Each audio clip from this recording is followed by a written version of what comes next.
Good evening, rap news is back through again, packing a fact-filled, truth-laden juice bulletin. Today we cross to Russia, where the world's eyes have duly been fixed, wondering who will win a confusing, brutal, crucial and ruthless struggle betwixt sovereign states. The Winter Olympics, and in the Olympic village we have a live report from Ivan Sakamanov to bring us up to the minute. Ivan Sakamanov in Sochi. So the games have just finished? Duh, but sense of unity and Olympic spirit not diminished. This event has been great success. No discontent, no boycott, no complaints and no dogs. It's the best. Many strong, straight athletes pit their strength in manly figure skating, double luge, and we kept our ring clenched. Sorry to interrupt, Ivan, but there's breaking news. I hear that Russian troops are occupying the Ukrainian province of Crimea. However it might appear, this is not to strike fear. This is the next fun sport event we organize here. What do you mean? Well, now that Sochi fun time has finished, we launch whole new competition. The Paralympics? No, more thrilling. The paramilitary tournament. I present our hero team captain, Vladimir Putin. Привет, dear friend. It is great honor for me to open officially paramilitary games in Sevastopol today. We have many very nice events to compete in. For example, patriotic flag waving. Russia winning. Multiple naval base siege. First place, Russian team. Sniper contest in Maidan Square, Kiev.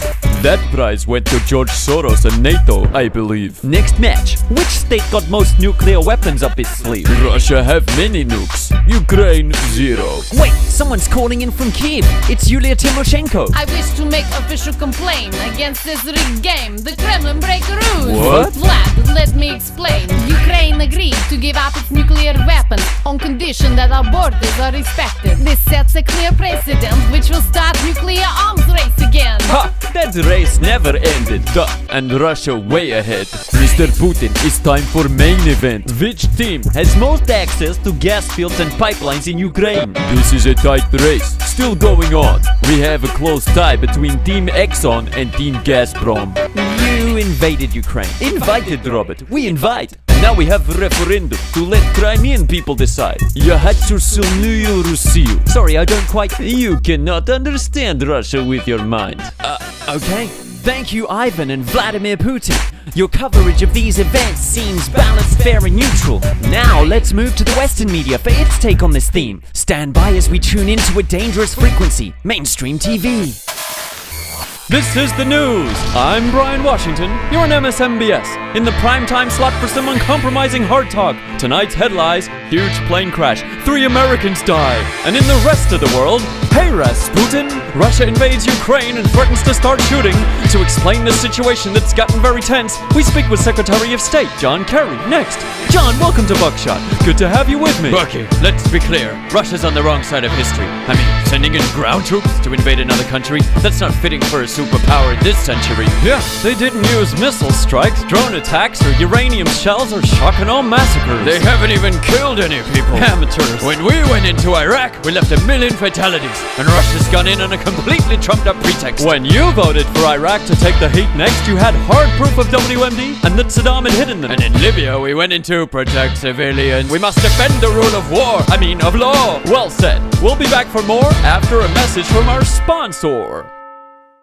Your view of the world, bought from you by Chevron.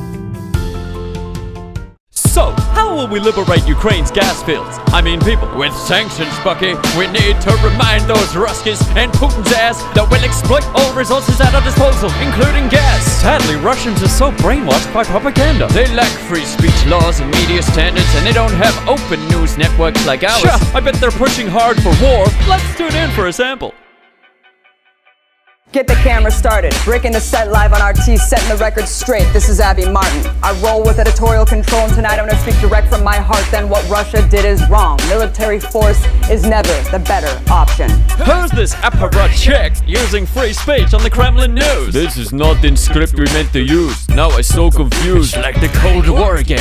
Load the nukes! Abby, this your president. Crimea humanitarian intervention is so good. I'm just telling it like I see it from my own view.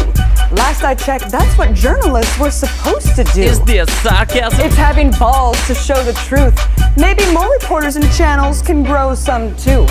Well, that's about all the time we have left for inspecting this latest war that's raging, not between military aggressors, but between their respective mass media weapons, which paint conflict as games of good against evil, when in fact both sides are often equally mistaken. Amid this frenzy in the media, one thing should remain clear: lack of thinking on our part is the only true thing to fear. So until next broadcast, be sure to be critical of every news source that appears, including, of course, this one right here.